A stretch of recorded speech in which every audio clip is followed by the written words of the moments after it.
Ragazzi, quando Gino De Miro cantava non c'è spose, come se bella posso venire capire,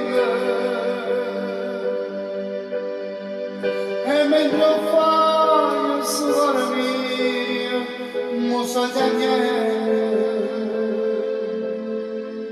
ma sono contento così, scusatemi.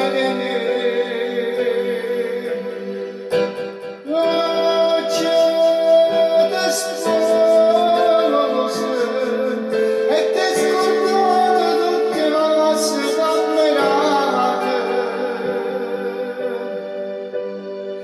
chissà se insieme a tutte cose che giocare.